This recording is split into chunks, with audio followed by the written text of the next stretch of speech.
প্রিয় শিক্ষার্থী, স্বাগত জানাচ্ছি আজকের ক্লাসে। আমরা ইউপ্যাক নামকরণ, অর্থাৎ এটাকে জেনেভা নামকরণও বলে, যে international union of pure and applied chemistry, এই সংস্থার পক্ষ থেকে যে নামকরণের আন্তর্জাতিক রূপ বা স্বীকৃত রূপ, সেইখানে প্রবেশ করব। তো প্রথমেই আজকে শুধু অ্যালকেন নিয়েই কথা বলবো, কারণ প্রথমে খুব বেসিক জায়গাগুলো নিয়ে আলোচনা করার দরকার আছে, যে কিভাবে আমরা নাম্বারিং করব, কিভাবে প্রধান শিকল, কিভাবে শাখা শিকল, ইভেন কিছু জটিল প্রতিস্থাপক আছে, কিভাবে আমরা উপশাখা বা প্রশাখাযুক্ত যৌগের নাম্বারিং করব বা নামকরণ করব, সামগ্রিক বিষয়গুলো। মানে আজকে পুরো ক্লাসটা অ্যালকেনের উপরেই যাবে। এর পরের ক্লাসগুলোতে তোমার একসাথে 2-3টা গোত্রের নামকরণ নিয়ে আমরা আলোচনা করতে পারবো, কিন্তু আজকের ক্লাসটা খুব গুরুত্বপূর্ণ। অর্থাৎ শুরু যেহেতু, আমি খুব ধীরে ধীরে তোমাদেরকে প্রত্যেকটা অংশ ধরে ধরে শেখানোর চেষ্টা করছি, এবং এই নামকরণের যতগুলো ক্লাস হবে মনে রাখবা যে আমি প্রত্যেকটা ক্লাসের একদম শেষের দিকে আমি যেটি চেষ্টা করব কিছু অনুশীলনীর কাজ দেওয়ার জন্য। এবং তুমি যদি আমার সাথে ওই নামকরণের নিয়মগুলো শেখার পরে প্রত্যেকটা অনুশীলনীর যে 8টা 9টা যে HW দিব, সেটা যদি তুমি করে আমাকে দেখাও বা তোমার আশেপাশে কোনো শিক্ষককে দিয়ে চেক করাও বা দেখাও যে ঠিক আছে কিনা, তাইলে অবশ্যই অবশ্যই তুমি নামকরণে ভালো করতে পারবে। কারণ নামকরণ হচ্ছে জৈব যৌগের, আমি বলবো যে এটা হচ্ছে শুরু। এই নামকরণ যৌগই যদি আমি না চিনি, তাহলে কোনোভাবে আমি পরবর্তী বিক্রিয়া কি হবে, উৎপাদ কি হবে, আমি যেতে পারবো না। যেমন আমি একদম প্রথমে ইন্ট্রোডাক্টরি যে ক্লাসটা জৈব যৌগের, সেখানে আমি বলেছিলাম যে আমরা যে কোনো বিক্রিয়া মনে রাখার জন্য আগে বাংলায় মনে রাখবো, যে এই যৌগ, এই বিক্রিয়ক, এটা থেকে এই প্রভাবক, এই উৎপাদ হচ্ছে। তো বাংলায় মনে রেখে সেটাকে আমি ট্রান্সলেট করব কেমিস্ট্রির ভাষায় প্রতীক সংকেত দিয়ে। তার মানে আমি যদি সংকেতই না জানি, তাহলে ওই কাজটা করতে পারবো না, কারণ শুধু সংকেত মনে রাখা সম্ভব না। যেমন হচ্ছে অ্যালকেনের প্রস্তুতির কথা বলেছিলাম, যদি আমি এইভাবে মনে রাখি, দেখো CH3COOH, এখান থেকে sodium NaOH, RCOO NaOH CaO CH4, এইভাবে যদি শুধু বলে যায়, তাহলে তুমি ABCD কার সাথে কি বলতেছে আসলে গুলাই ফেলবা, এটা সম্ভব না। তাহলে এই জন্যে আমাদের প্রত্যেকটা যৌগের শনাক্তকরণ বা প্রস্তুতি, এইগুলো আগে বাংলায় মনে রাখতে হবে। বিভিন্ন ধরনের বিক্রিয়া মেকানিজম আগে বাংলায় তোমাকে আগে আয়ত্ত করতে হবে। আর যদি নামকরণটা ভালোভাবে শিখো, তাহলে সেইগুলোকে প্রতীক সংকেতের মাধ্যমে তুমি খুব সহজেই ট্রান্সলেট করতে পারবে। আশা করি বুঝতে পারছো আজকের ক্লাসের গুরুত্ব। তো চলো আজকের ক্লাসে আমরা চলে যাই।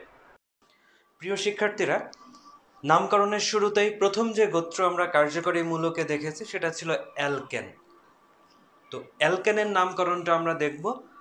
অ্যালকেনের ক্ষেত্রে তোমরা দেখতে পাচ্ছ স্ক্রিনে যে ইউপ্যাক নামকরণ, অর্থাৎ international union of pure and applied chemistry কর্তৃক যেটা স্বীকৃত। অ্যালকেনের সাধারণ সংকেত আমরা 9-10 থেকেই জানি। এই এনের মান 1 থেকে 60 পর্যন্ত আমরা বসায় একাধিক সদস্য আমরা অ্যালকেনের সংকেতগুলো আমরা জানতে পারবো। মিথেন, ইথেন, প্রোপেন, বিউটেন, এটা তোমরা জানো। এবং অ্যালকেনের যে কার্যকরী মূলক, সেটা হচ্ছে কার্বন কার্বন একক বন্ধন বা সিঙ্গেল বন্ড। এখন কথা হচ্ছে যে যতগুলো কার্বনের, অর্থাৎ যত কার্বনের অ্যালকেনই হোক না কেন, তোমার সবগুলোতেই যদি সিঙ্গেল বন্ড থাকে, তার মানে বুঝতেই পারছো খুব গুরুত্বপূর্ণ কথাটা, সবগুলোতেই সিঙ্গেল বন্ড থাকতে হবে। যেমন এরপরে যখন অ্যালকিন বা অ্যালকাইন আসবে, সেখানে কিন্তু একটা মাত্র দ্বিবন্ধন বা ত্রিবন্ধন থাকলেই সেটাকে আমরা অ্যালকিন বা অ্যালকাইন বলবো, কিন্তু অ্যালকেনের ক্ষেত্রে সবগুলো সিঙ্গেল বন্ড হইতে হবে। এই জন্যে এইখানে কার্যকরী মূলকটা নামকরণের ক্ষেত্রে কোনো প্রায়োরিটি পায় না। আবারও বলছি, প্রথমে একদম বেসিক জায়গা মনে রাখো, সেটা হচ্ছে যে অ্যালকেন বাদে বাকি সবগুলো গোত্রের নামকরণের ক্ষেত্রে কার্যকরী মূলকটা প্রায়োরিটি পায়, কিন্তু অ্যালকেনের ক্ষেত্রে কার্যকরী মূলকটা প্রায়োরিটি পায় না। যেমন যদি আমি পেন্টেন লিখি, তাহলে দেখো যে এইভাবে আমি 5 কার্বনের, এটা হচ্ছে যে প্রত্যেকটাই যদি আমি হাইড্রোজেন চিন্তা করি বা তোমরা বসাও, এটা হচ্ছে পেন্টেন। এখন দেখো প্রত্যেকটাই কিন্তু সিঙ্গেল বন্ড, এটাও কার্যকরী মূলক প্রত্যেকটা জায়গায়। এখন দেখো সবগুলো যদি কার্যকরী মূলক হয়, তাহলে আমি কোনটাকে প্রায়োরিটি দিব? এই জন্যে অ্যালকেনের ক্ষেত্রে হচ্ছে যদি সরল শিকল হয়, মানে একটাই শিকল থাকে, যে মিথেন, ইথেন, প্রোপেন, বিউটেন, এইভাবে আমরা 9-10-এ যেটা শিখে আসছি, কিন্তু যদি শাখা থাকে, সেই ক্ষেত্রে হচ্ছে তোমার নামকরণের জন্য শাখাটা যে দিক থেকে কাছে, সেটাকে প্রায়োরিটি দিয়ে এইভাবে কার্বনের উপরে ছোট করে 1 2 3 4 এইভাবে আমরা যতগুলো লাগে নাম্বারিং করব। এখন এটা হচ্ছে প্রথম কথা, যে নাম্বারিং করতে হবে, এবং নাম্বারিং করার জন্য অ্যালকেনের ক্ষেত্রে আবার বলছি কার্যকরী মূলক না, শাখাটা প্রায়োরিটি। শাখা প্রায়োরিটি দেওয়ার পরে আমাদের প্রধান শিকল নির্বাচন করতে হবে। তাহলে এখানে কি পয়েন্ট হচ্ছে যে অ্যালকেনের ক্ষেত্রে শাখা, তারপর হচ্ছে প্রধান শিকল, শাখাটাকে প্রায়োরিটি দিয়ে প্রধান শিকল নির্বাচন করতে হবে। এই দুইটা হচ্ছে এখানে কি পয়েন্ট। আচ্ছা, এখন এইগুলোর ব্যাখ্যায় যদি আমরা যাই এবং কিভাবে আমি প্রধান শিকল নির্বাচন করব সেটা হচ্ছে কথা। ধরো প্রধান শিকল বলতে তুমি তো গাছের মতো চিন্তা করো, যে একটা গাছের এটা হচ্ছে মূল যে কাণ্ডটা, এখান থেকে বিভিন্ন শাখা বের হয়, তারপরে প্রশাখা বের হয়, হ্যাঁ। তো গাছের যে মূল কাণ্ডটা সেটা সাধারণত এরকম লম্বাই হয়, বা এরকম যতদূর পর্যন্ত উঠে যায়, তারপরে শাখা প্রশাখা থাকে। আচ্ছা, তো এটাকে যদি আমরা প্রধান শিকল ধরি, বা এটা এইভাবে চলে গেলে শাখা, এটা গাছের ক্ষেত্রে হতে পারে, কিন্তু জৈবযৌগের ক্ষেত্রে, অ্যালকেনের ক্ষেত্রে আসলে এরকম না যে সব সময় যে এই যে একটা সোজা লাইন যে এটাই প্রধান শিকল হবে সেটা না। প্রধান শিকল নির্বাচনের ক্ষেত্রে আমরা এভাবে সোজা যেতে পারি, বাঁকা যেতে পারি, নিচের দিকে যেতে পারি, নিচ থেকে উপরে উঠে আবার নিচে যেতে পারি, এইভাবে এইভাবে এইভাবে এইভাবে, মানে যে কোনোভাবে।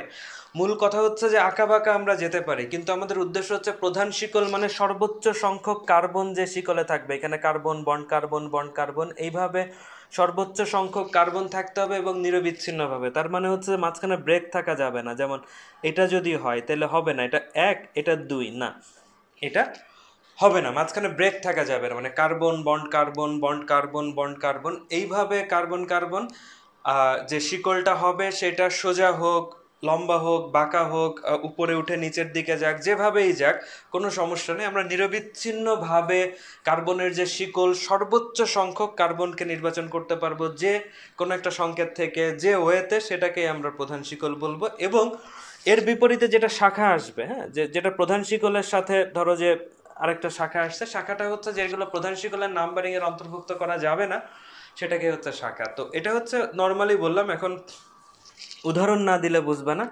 যেমন দেখো একটা সংকেত, এক একটা করে সংকেত দেখলে বুঝতে পারবে, এক একটা সংকেতে এক এক নিয়ম। একটা বিষয় আমি তোমাদেরকে বলি, সেটা হচ্ছে যে আমি নিয়মগুলো এভাবে লিখে দেওয়া সম্ভব না, প্রত্যেকের কাছেই বই আছে এবং প্রত্যেকটা বইয়ে নিয়ম লিখে আছে। আমি হচ্ছে এক একটা করে উদাহরণ দিব এক একটা নিয়মের, এবং সেই উদাহরণের মাধ্যমে সাথে সাথে আমি মুখে নিয়মটা বলে দিব, তোমাদের ওইটা মিলিয়ে নিতে হবে, বা ভিডিও পজ করে করে লিখে নিতে পারো। আর লিখে নেওয়ারও আমার মনে হয় না কোনো প্রয়োজন আছে, কারণ নামকরণ বারবার দেখতে দেখতে অটোমেটিক্যালি তোমার ব্রেনে সেট হয়ে যাবে যে এটা আসলে কি হবে, হ্যাঁ। আচ্ছা,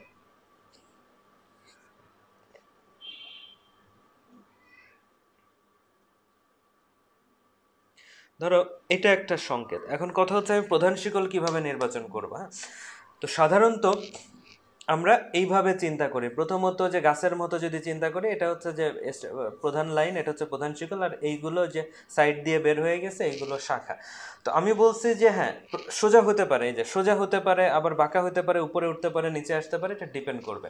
আমরা দেখব সর্বোচ্চ সংখ্যক কার্বন কোনভাবে গেলে আমরা পাবো, এক, দুই, তিন, চার, পাঁচ, ছয়, এইভাবে সোজা গেলে আমরা ছয়টা পাচ্ছি। আবার যদি বাঁকা যায়, এক, দুই, তিন, চার, পাঁচ, ছয়, এইভাবেও ছয়টা পাচ্ছি। আবার এক, দুই, তিন, চার, এটা হবে না, ছয়টা। আবার যদি নিচ থেকে যাই, দেখো এক, দুই, তিন, চার, পাঁচ, ছয়, সাত, দেখো এইভাবে গেলে সাতটা পাচ্ছি। তাহলে আমি যতভাবে যাওয়া সম্ভব প্রত্যেকটা ভাবেই গেলাম, কিন্তু এই যে বক্স করে দিচ্ছি, তোমরা বক্স করতে হবে না, জাস্ট প্রাথমিকভাবে আমি দেখাচ্ছি। এইভাবে যদি যাই আমি সর্বোচ্চ 7টা সংখ্যক কার্বনের একটা শিকল পাবো, সর্বোচ্চ 7টা সংখ্যক কার্বনের একটা শিকল পাবো। তাহলে এটাই হবে প্রধান শিকল। তাহলে সোজা গেলাম কি বাঁকা গেলাম এটা গুরুত্বপূর্ণ না। আচ্ছা, আরেকটা ভাবে তুমি বলতে পারো, স্যার এইভাবে গেলে এখানে 5, 6, উপরে গেলেও তো 7 হয়, ডানে গেলেও 7 হয়। তো যদি সোজা এবং বাঁকা দুই দিকে গেলে সমান সংখ্যক কার্বনই হয়, তাহলে আমরা সোজা যেটা সেটাকে প্রায়োরিটি দেবো না। সোজা পথে গেলে যদি কাজ হয়, আমার বাঁকা পথে তো যাওয়ার কোনো প্রয়োজন নাই। এখন এটা হচ্ছে প্রধান শিকল নির্বাচন করলাম, আর এই প্রধান শিকলের বাইরে যেগুলো ধরো যে আসে নাই, সেইগুলোকে আমরা শাখা। এখন এরপরে কি পয়েন্ট হচ্ছে যে তোমার নাম্বারিং। নাম্বারিং কি দিয়ে করতে হয়, 1, 2, 3। গতদিন দেখাইছিলাম যে আলফা বিটা গামা দিয়েও আগে করতো, আমরা 1, 2, 3 দিয়ে নাম্বারিং করবো। এখন নাম্বারটা কোনো একটা মুক্ত শিকলের দুইটা প্রান্ত থাকে, এখন কোন প্রান্ত থেকে আমি 1 দিব, কোন প্রান্ত থেকে 1 দিব, দেখো বলছে যে শাখাটাকে প্রায়োরিটি দেব। সাধারণত অন্য সব গোত্রের ক্ষেত্রে তোমার কার্যকরী মূলকটাই হচ্ছে প্রায়োরিটি, কার্যকরী মূলকটা হচ্ছে প্রায়োরিটি। কার্যকরী মূলক যেদিক থেকে কাছে হবে, অথবা কার্যকরী মূলক যে কার্বনের সাথে সরাসরি যুক্ত থাকবে, সেটাকে আমরা 1 নম্বর কার্বন দিব। এখানে যেহেতু কার্যকরীমূলক সবগুলোই সিঙ্গেল বন্ড, এই জন্য শাখাটা যে দিক থেকে কাছে হয়, যদি এই দিক থেকে এই দুইটার যে কোনো একটা এক হবে, 1 2 এই দিক থেকে শাখাটা কাছে। আর এই শাখা যদি চিন্তা করি 1 2 3 এই দিক থেকে শাখাটা কাছে, তাহলে এদিক থেকে আমি নাম্বারিং করবে। দেখো কার্বনের উপরে ছোট্ট করে এইভাবে নাম্বারগুলো দিতে হবে, 1 2 3 4 5 6 7, এইভাবে ছোট্ট করে নাম্বারিং দিতে হবে। হ্যাঁ, আচ্ছা, এখন আমি 7টা কার্বনের নাম্বারিং দিলাম, তার মানে সাধারণ নিয়মে এটা কি হওয়ার কথা, হেপটেন। তাহলে এটার মূল যৌগটা হচ্ছে হেপটেন। এখন তুমি চিন্তা করতে পারো যে স্যার হেপটেনের তাহলে C7, এইচ হচ্ছে 7 × 14 আর 2 16, এটা হচ্ছে হেপটেনের সংকেত। এটা কি মিলবে? না, মিলবে না। কার্বন সংখ্যা মিলবে না। এখন সেই ক্ষেত্রে এটা হচ্ছে মূল যৌগটা হেপটেন ছিল, সেই ক্ষেত্রে তুমি চিন্তা করবা এই যে শাখাগুলো কিভাবে যুক্ত হয়, এই সম্পর্কে তোমার যদি একটু আইডিয়া থাকে তাহলে আর কোনো সমস্যা নেই। শাখাগুলো যুক্ত হয় সাধারণত এই শিকলের হাইড্রোজেন, দেখো সব জায়গায় CH2, কিন্তু যেখানে শাখা যুক্ত হয়েছে দেখো একটা হাইড্রোজেন নাই, শুধু CH। তার মানে ওই যে কোনো একটা নাম্বারের কার্বন থেকে কি হয়েছে, তোমার হাইড্রোজেনটা সরে গিয়ে একটা শাখা যুক্ত হয়েছে। তো যেহেতু একটা হাইড্রোজেন ছিল, যদি তুমি ধরে নাও এই দুইটা নাই, এই দুইটা জায়গায় সব CH2, তাইলে এটা মিলবে, তাহলে এটা মিলবে। কিন্তু আসলে মিলবে না কেন? কারণ হচ্ছে যে এইখানে তো হাইড্রোজেন নাই, হাইড্রোজেনের জায়গায় একটা মূলক আসছে, মিথাইল ইথাইল এরকম যে কোনো মূলক আসতে পারে। তাহলে সেই ক্ষেত্রে আমাদের এখানে মাদার যৌগের নাম হচ্ছে সবার শেষে লিখতে হয়, মাতৃ যৌগ যেটা হেক্সেন। অ্যালকেনের ক্ষেত্রে যেহেতু এটা 7 কার্বনের যৌগ হেক্সেন। এখন কিন্তু প্রকৃতপক্ষে এটা তো শুধু হেক্সেন না, এটা দুইটা শাখা আছে, দুইটা হাইড্রোজেন সরে গিয়ে শাখা আসছে। এখন শাখাটা কি? দুইটা হচ্ছে মিথাইল, CH3 মিথাইল, এবং দুইটা কার্বনে আছে। দেখো কোন কোন কার্বনে আছে সেটা উল্লেখ করতে হবে। তাহলে 2,5 কার্বনগুলো উল্লেখ করতে হবে। 2 এবং 5-এ দুইটা মিথাইল আছে, তাহলে ডাইমিথাইল। যদি ভিন্ন থাকতো তাহলে আলাদা আলাদা লিখতাম, দুইটাই যেহেতু মিথাইল মূলক তাহলে ডাইমিথাইল, তাহলে হলো 2,5, তারপর ড্যাশ দিতে হবে, ডাইমিথাইল হেক্সেন। তাহলে এই যৌগটার নাম হলো 2,5 ডাইমিথাইল হেক্সেন। যদি একাধিক সংখ্যা থাকে তাহলে সংখ্যার মাঝখানে কমা, এবং সংখ্যা এবং যে অক্ষর তার মাঝখানে ড্যাশ, আর ডাইমিথাইল হেক্সেন মানে এই ড্যাশ বা কমা এরকম দিয়ে বিচ্ছিন্ন করার আগে যতটুকু বাংলা অক্ষর থাকবে সবগুলো একটা মাত্রায় লিখতে হবে, ডাই মিথাইল হেক্সেন, এটা মনে রাখবে, সবগুলো একটা মাত্রায় লিখতে হবে। তাহলে এটা হলো 2,5 ডাইমিথাইল হেক্সেন। তাহলে আমরা কি করব, প্রথমে প্রধান শিকল হচ্ছে সবার শেষে বসবে। এটা যদি আমি আগে লিখছি তুমি বুঝে যাবা যে আগে না পরে লিখবা, এটা কোনো সমস্যা না। তাহলে প্রধান শিকলের কার্বন সংখ্যা অ্যালকেনে যতগুলো সেরকম হবে, methane, ethane, propane, butane, pentane, hexane, heptane.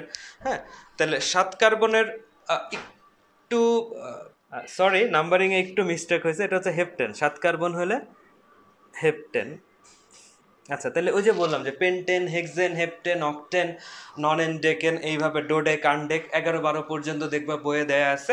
তাহলে 11-12 পর্যন্ত, তাহলে 7 কার্বন যেহেতু হেপটেন, 6 কার্বন হলে হেক্সেন হতো, তাহলে এটার নাম হবে 2,2 ডাইমিথাইল হেপটেন। আচ্ছা, তাহলে এইটা হচ্ছে যে তোমার প্রথম, তাহলে কয়েকটা বিষয়। প্রথম কথা হচ্ছে যে আমি আবার বলি, আমরা প্রধান শিকল নির্বাচন করতে হবে।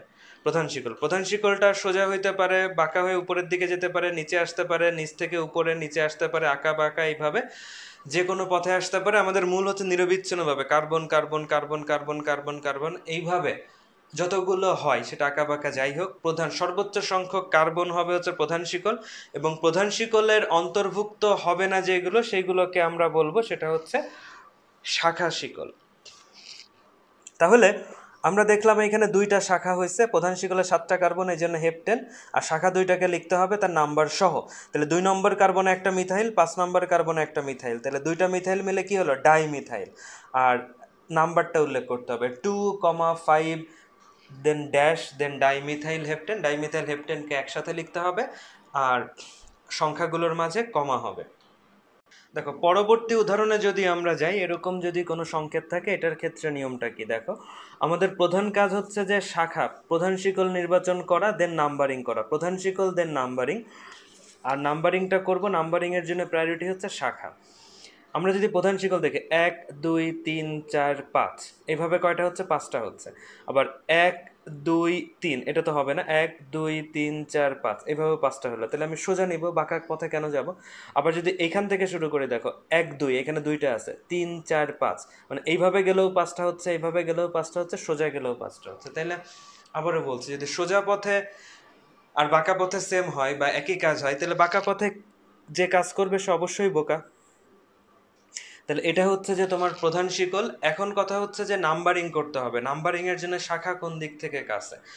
এখন শাখাটা সাধারণত ডান দিক থেকে যদি আমরা আসি তাহলে 1 2 3, মানে এটাকেও এক দিতে পারি, এটাকেও এক দিতে পারি, কিন্তু দেখতে হবে কোনটা আসলে প্রকৃতপক্ষে এক হবে। তাহলে এই দিক থেকে 1 2, 2 নম্বরের শাখা, তাহলে এই দিক থেকে এক হবে। ছোট করে দিব 1 2 3 4 5।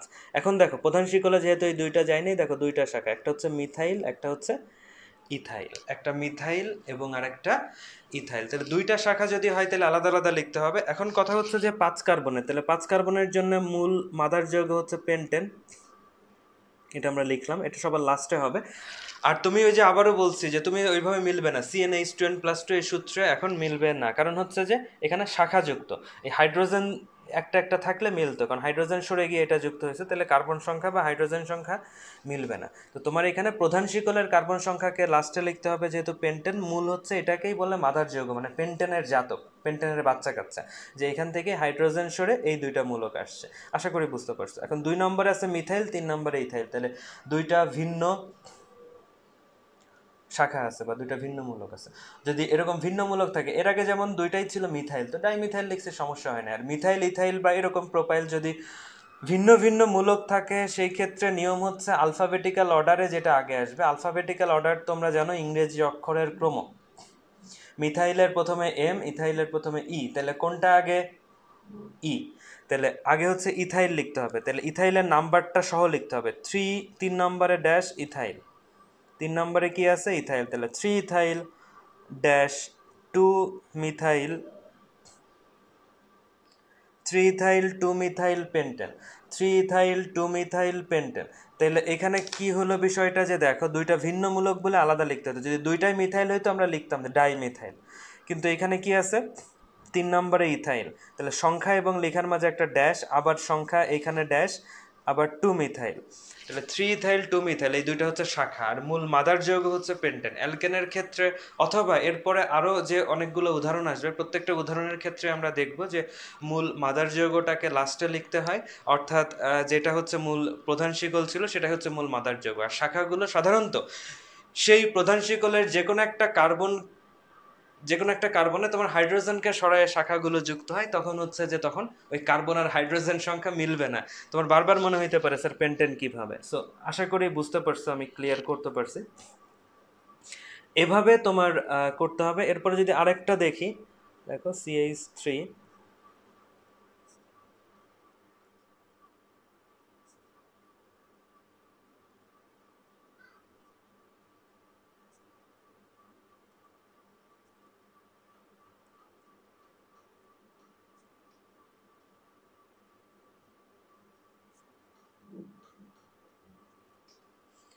এই ক্ষেত্রে নিয়ম হচ্ছে, দেখো দুই দিক থেকেই এটা বোঝাই যাচ্ছে প্রধান শিকল, এটা আর অন্যদিকে চিন্তা করার দরকার নেই, এটা প্রধান শিকল বোঝাই যাচ্ছে, অনেক বড় দীর্ঘ একটা শিকল। এই দিক থেকেও এটা 2 নম্বরে, এদিক থেকেও একটা 2 নম্বরে।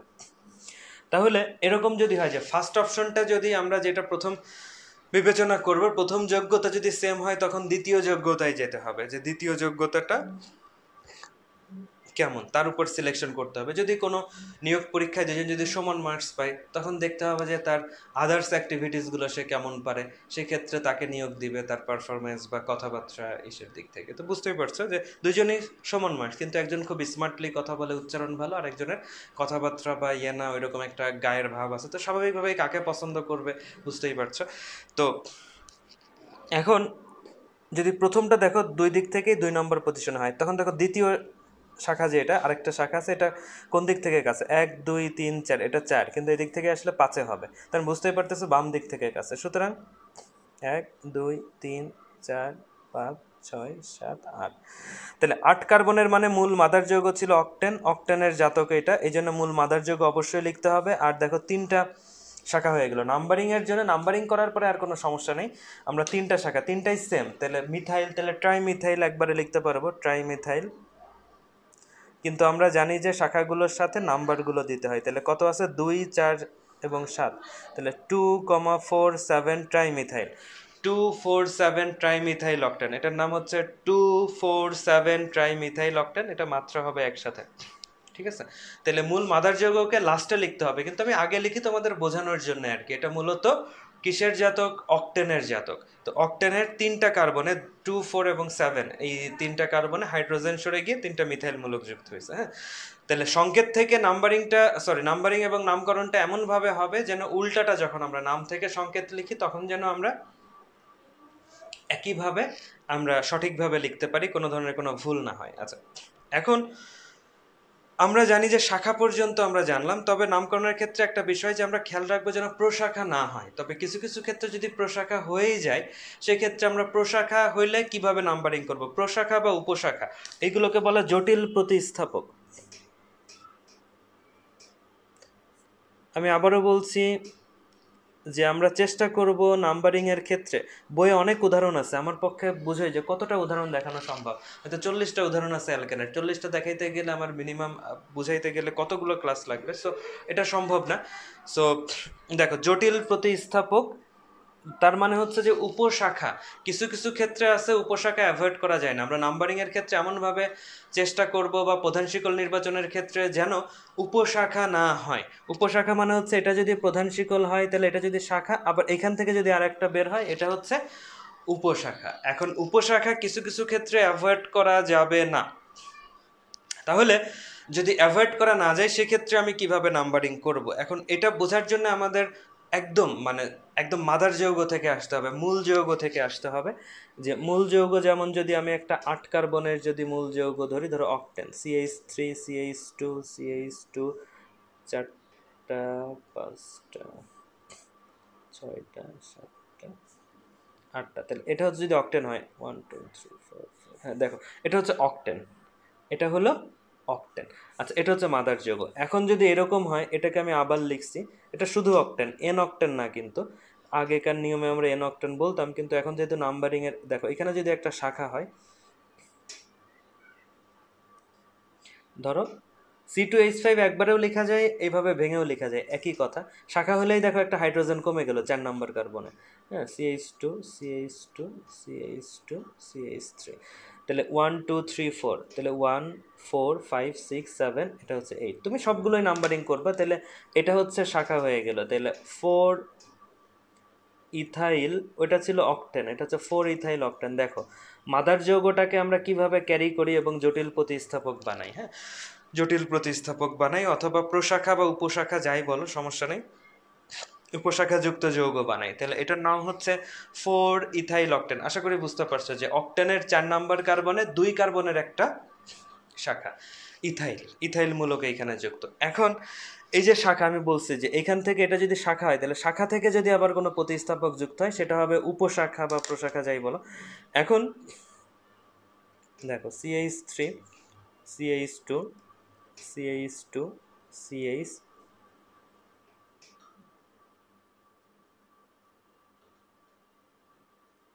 দেখো এইখানে যদি এরকম হয় যে তোমার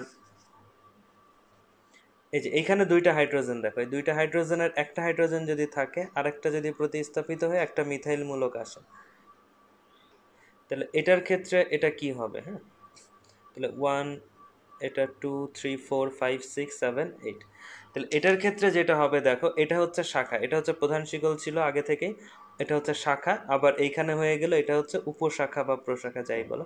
এরকম যদি উপশাখাযুক্ত যৌগ হয় সেটা হচ্ছে যে জটিল প্রতিস্থাপক বলে। সেই ক্ষেত্রে আমাদের নামকরণের সিস্টেমটা কি বা নিয়মটা কি, এটাই হচ্ছে অ্যালকেনের সবচেয়ে কঠিন, এটাই অনেক বইয়ে ভালো করে দেয়া নাই, বা একটা দুইটা উদাহরণ দেয়া আছে যেটা থেকে আসলে অনেক সময় কনসেপ্ট ক্লিয়ার হয় না, বা বইয়ের লেখা থেকেও কনসেপ্ট ক্লিয়ার হয় না। এই জন্য আমি একদম ভেঙে ভেঙে দেখাচ্ছি। এখন দেখো আমাদের মূল নামটা ছিল কি 4 ইথাইল অক্টেন, এটা হচ্ছে মাদার যৌগ ছিল। তুমি যদি মাদার যৌগ খুঁজতে যাও, মাদার যৌগ খুঁজতে গেলে সবগুলো প্রতিস্থাপক বাদ দিয়ে তোমাকে হাইড্রোজেন দিতে হবে। হ্যাঁ, তাহলে এটা তো অক্টেন আমরা বুঝতে পারছি, কিন্তু এই যে শাখা, এই শাখাটাকে আবার তখন তুমি মনে মনে নাম্বারিং করো 1 2, শাখাটাকে আবার মনে মনে নাম্বারিং করো কি 1 2, এটা লিখতে হবে না। তখন মূল যৌগ, এটা যদি এই তুমি চিন্তা করবা যে উপশাখাটা যদি না হতো, যদি উপশাখাযুক্ত কোনো যৌগ হয়, তুমি আগে চিন্তা করবা উপশাখা যদি না হইতো সেখানে কি থাকতো? হাইড্রোজেন। তাহলে এখানে হাইড্রোজেন থাকলে এটা হইতো, এখানে হাইড্রোজেন যদি থাকতো তাহলে কি এটা হইতো? 4 ইথাইল অক্টেন, সেটা আগে লিখবা।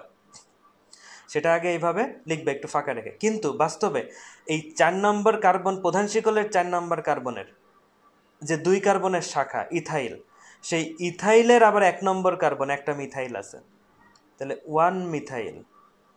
1 নম্বর কার্বনে কি আছে, আবার একটা মিথাইল আছে, তাহলে 4, এই 4 অক্টেন মানে 4 ইথাইল অক্টেন, এটা হচ্ছে মাদার যৌগ। তাহলে অক্টেনের 4 নম্বর কার্বনের মাঝে এই ঘটনাটা ঘটছে, অক্টেনের 4 নম্বর কার্বনে এই ঘটনাটা ঘটছে যে এখানে শাখাটা হচ্ছে ইথাইল, ইথাইলের আবার 1 নম্বর কার্বনে কে আছে, মিথাইল, ইথাইলের আবার 1 নম্বর কার্বনে আছে মিথাইল।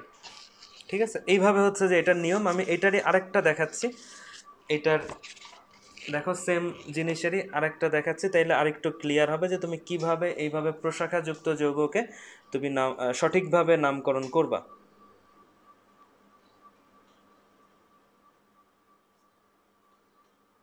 দেখো এই কার্বনে এখানে কি ছিল, CH2 CH3, এখন এখানে 2টা হাইড্রোজেনে যদি সরে যায়, 2টা হাইড্রোজেনে যদি সরে যায় সেই ক্ষেত্রে কি হবে,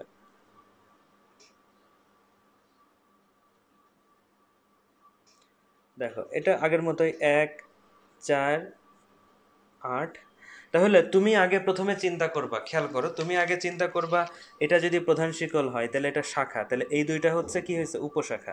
তাহলে উপশাখা যদি না থাকতো তাহলে কি হতো, CH2 হতো এখানে, তাহলে কি হতো 4 CH2 CH3, তার মানে কি এটা ইথাইল, তাহলে 4 ইথাইল, আর এটা 8 কার্বনের প্রধান শিকল অক্টেন। এটা তো আমরা আগে থেকেই লিখছি, দেখো আমি কিন্তু আগে থেকে সেই 4 ইথাইল অক্টেন হয়ে গেল, সেই 4 ইথাইল অক্টেন থেকে আমি ধাপে ধাপে দেখাচ্ছি, প্রথমে অক্টেন তারপরে 4 ইথাইল অক্টেন। দেখো প্রশাখাগুলো কিভাবে যুক্ত হয়। এখন যদি এইখানে হাইড্রোজেন তো নাই, আমি ধরে নিছি যদি হাইড্রোজেন থাকতো তাহলে 4 ইথাইল অক্টেন হইতো, হ্যাঁ, এটা হচ্ছে মাদার যৌগ এখানে। এখন দেখো উপশাখা, এখন আমি বলছি এই শাখাটাকে আবার মনে মনে নাম্বারিং করো 1 2, তাহলে 1 নম্বরে দেখো 2টা মিথাইল মানে 2টা উপশাখা, তাইলে এই 4 নম্বর কার্বনে এই ঘটনাটা ঘটছে, 2টা মিথাইল, তাহলে নর্মালি আমরা কি লিখতাম আগের নিয়মে 1 ডাইমিথাইল, 2টা মিথাইল, তাহলে 2টা মিথাইলের জন্য ডাই। আর 1 কেন, 1টা হচ্ছে যে ওই যেমন 2 এর জন্য ডাই দিতে হবে, আবার সংখ্যাটাও রিপিট করতে হবে, 2বার দিতে হবে, হ্যাঁ। তাহলে 1 নম্বরে কি, 1 নম্বর কার্বনে 1 ডাইমিথাইল, এটা হচ্ছে উপশাখা, আর ইথাইলটা হচ্ছে শাখা। তাহলে এই পুরোটা ঘটছে অক্টেনের 4 নম্বর কার্বনে, পুরো জিনিসটা ঘটছে অক্টেনের 4 নম্বর কার্বনে। আশা করি বুঝতে পারছো। তাহলে প্রথমে আমরা উপশাখাগুলোকে বাদ দিয়ে হাইড্রোজেন চিন্তা করব, তাইলে যে 4 ইথাইল অক্টেন মানে এটা হবে হচ্ছে ধরো মাদার যৌগ, কারণ মাদার যৌগ মূলত অক্টেন, তারপরে আমরা উপশাখাটা বাদ দিয়ে ধরি, তাইলে আমাদের জন্য হিসাবে সুবিধা হবে, কারণ অক্টেন থেকে আসতে গেলে অনেক ঝামেলা হবে, মানে লেন্দি হয়ে যাবে। তাহলে 4 ইথাইল অক্টেন, এখন তোমাকে শুধু কাজ হচ্ছে ওই নাম্বারের কার্বনে ব্র্যাকেট দিয়ে উপশাখাটাকে যুক্ত করবা, কিভাবে 1 ডাইমিথাইল। কেন, ওই উপশাখা ধরো হইতে পারে 3 কার্বনেরও উপশাখা হইতে পারতো, যদি 3 কার্বনের হয় তার 2 নম্বর কার্বনে যদি 3 কার্বনের শাখা হইতে পারতো, তাহলে 3 কার্বনের 2 নম্বর কার্বনে যদি উপশাখা হয় তখন 2 দিতা, যেটাই হোক তুমি এইভাবে করবা। আমি একটা উদাহরণ দেখাইলাম। তাহলে এই শাখার 1 নম্বর কার্বনে আবার 2টা উপশাখা যুক্ত হয়েছে, যে তাহলে 1 একটা ডাবল হবে এবং ডাইমিথাইল, তাহলে 1 ডাইমিথাইল, এটা হচ্ছে কি উপশাখা। ঠিক আছে, এটাকে এইভাবে ব্র্যাকেটের মাধ্যমে আমরা করব। তাহলে এটার নাম হলো 4, ব্র্যাকেট দিয়ে ব্র্যাকেটের মাঝে থাকবে 1 ডাইমিথাইল ইথাইল, আর ব্র্যাকেটের শেষে হচ্ছে অক্টেন, এগুলো সব একই মাত্রায় হবে, হ্যাঁ। এটা হচ্ছে যে তোমার অ্যালকেনের সবচেয়ে কঠিন আর কি, জটিল প্রতিস্থাপক অথবা যদি তোমার উপশাখা থাকে সেই ক্ষেত্রে এইভাবে নাম্বারিং করতে হয়। আরেকটা উদাহরণ যদি আমরা দেখি, উদাহরণ দেখে আপাত দৃষ্টিতে মনে হচ্ছে এটাও বোধহয় উপশাখা যুক্ত যৌগ। দেখো এটা যদি প্রধান শিকল হয়, এটা যদি প্রধান শিকল হয়, দেখো এটা শাখা, শাখা থেকে এই যে দেখো এখানে উপশাখা, এটা মনে হতে পারে বা মনে হচ্ছে, আমার কাছেও প্রথমে সেটাই মনে হচ্ছে যদি আমি তোমাদের মতো করে চিন্তা করি। কিন্তু আমি একটু আগে বলছি যে আমরা উপশাখা যুক্ত যৌগ হলে কিভাবে নাম লিখতে হয় বা নামকরণ করতে আমরা শিখছি কিন্তু প্রথমেই। কিন্তু নিয়ম হচ্ছে যদি কোনোভাবে উপশাখাকে এড়ানো যায়, যদি কোনোভাবে নাম্বারিং করলে উপশাখাকে এড়ানো যায়, সেক্ষেত্রে আমাকে উপশাখা অ্যাভয়েড করেই নাম্বারিংটা করতে হবে। তবে খেয়াল রাখতে হবে সর্বোচ্চ সংখ্যক কার্বন যেন হয়। তাহলে আমি প্রথমে আগে চিন্তা করি 1 2 3 4 5 6, এইভাবে গেলে কয়টা হচ্ছে, এভাবে গেলে 6টা কার্বনের প্রধান শিকল হবে। এখন কথা হচ্ছে যে দেখি আর কোনোভাবে বেশি হতে পারে কিনা বা সমান সংখ্যক হয় কিনা। 1 2 3 4 5, 1 2 3 4 5, 1 2 3 4 5 6। দেখো এইভাবে গিয়ে উপর দিকে গেলে 6টা হচ্ছে, কিন্তু সেই ক্ষেত্রেও এটা যদি প্রধান শিকল হয় এই উপশাখাটা থেকেই যাচ্ছে। আবার যদি এরকম হয় দেখো যে এখান থেকে যদি শুরু করে 1 2 3 4 5 হচ্ছে না, 1 2 3 4 5 6 এইভাবে গেলে তোমার 6টা হচ্ছে, বা 4 5 6 এইভাবে গেলেও 6টা হচ্ছে, একই কথা, সোজা হইলে বাঁকা। কিন্তু একটা বিষয়, মজার বিষয় খেয়াল করো, এইভাবেই যদি আমি সিলেক্ট করলাম, কেন এইভাবে যদি দেই দেখো কোনো উপশাখা থাকে না, যেহেতু সোজাও 6টা হচ্ছে বাঁকাও 6টা হচ্ছে। আমি প্রথমে একবার বলছিলাম যে সোজা বাঁকা হইলে আমরা কেন বাঁকা পথে যাব, ঠিক আছে, ওইটাও ঠিক আছে, কিন্তু আমাদের আরেকটা টার্গেট হচ্ছে আমরা এমনভাবে প্রধান শিকল নির্বাচন করব বা পরবর্তীতে নাম্বারিং করব যেন উপশাখা না হয়, কারণ উপশাখাকে যে জটিল প্রতিস্থাপক, তো জটিল জিনিস আমরা সাধারণত অ্যাভয়েড করার চেষ্টা করব। তো এইখানে দেখো এইভাবে নাম্বারিং করলে দেখো শাখা হচ্ছে কোনগুলো, যেগুলো ডিরেক্ট প্রধান শিকল, এটাও ডিরেক্ট প্রধান শিকলের সাথে যুক্ত, এটাও ডিরেক্ট প্রধান শিকলের সাথে যুক্ত, এটাও ডিরেক্ট প্রধান শিকলের সাথে যুক্ত। দেখো উপশাখা কখন হয়, যখন শাখার সাথে যুক্ত থাকে, এটা হচ্ছে উপশাখা, যে শাখা শিকলের সাথে যুক্ত। বাট প্রধান শিকলের সাথে সেটা যত দীর্ঘই হোক সেটাই শাখা, প্রধান শিকলের সাথে যদি যুক্ত হয়। আর যদি তোমার শাখার সাথে যুক্ত হয় সেটা উপশাখা। এই ক্ষেত্রে এটা হয়ে গেল 6। তাহলে এখন নাম্বারিংটা কোন দিকে, এইটা 1 নাকি এইটা 1, এটা হচ্ছে কথা।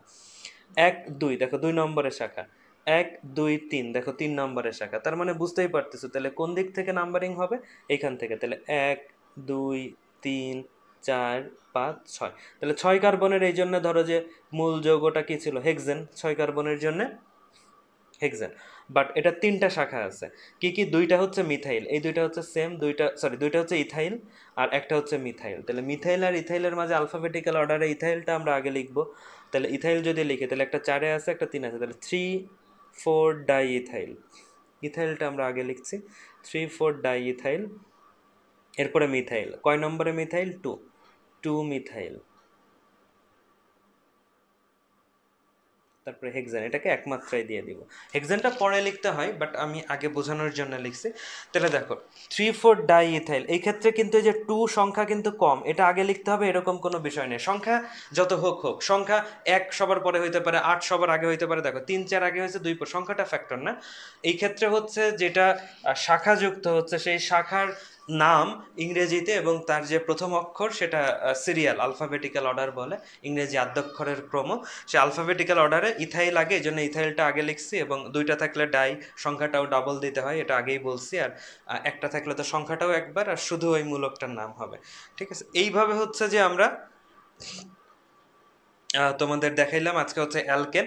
এরকম অ্যালকেনের আরো অনেক অনেক অনেক তোমার উদাহরণ আছে, প্রত্যেকটা উদাহরণই আমাদের চেষ্টা করতে হবে এবং করতে হবে। তো আমি তোমাদের এখানে একটা ছবি দিচ্ছি, দেখো স্ক্রিনে, এই ছবিগুলো থেকে HW গুলো তোমাদের করে আমাকে সাবমিট করবা, অ্যালকেনের নামকরণ।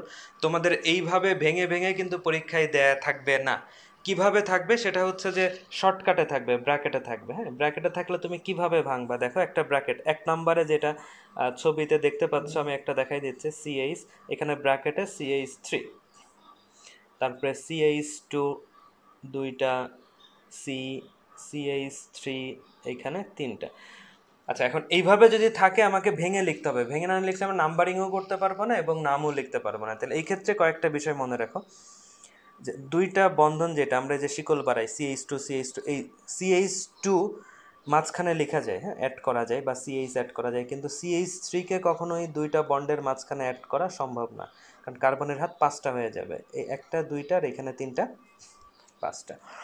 তো এটাকে আমরা ভাঙবো কিভাবে, দেখো ভাঙতেছি, CH3 CH, এখানে ব্র্যাকেটে CH3 আছে, এটাকে উপরে বা নিচে যে কোনো একটা দিলেই হবে, এটা কখনোই মাঝখানে যাবে না। কিন্তু এরপরে দেখো CH2, এই 2টাকে আমরা মাঝখানে দিতে পারবো, কারণ CH2কে মাঝখানে দিলে কোনো সমস্যা নেই, কার্বনের হাত 4টাই হবে, কার্বনের যোজনী 4, হাত 4টার বেশিও হবে না, কম হবে না।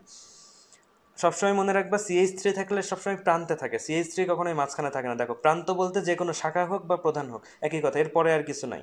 দেখো এই কার্বনের সাথে দেখো 3টা CH3, তাহলে দেখো এই 3টা, ডানে একটা, উপরে একটা, নিচে একটা, মানে প্রান্ত মানে ওইটাই শেষ হবে, CH3-র পরে আর কিছু থাকবে না, CH3-র পরে আর কিছু থাকবে না।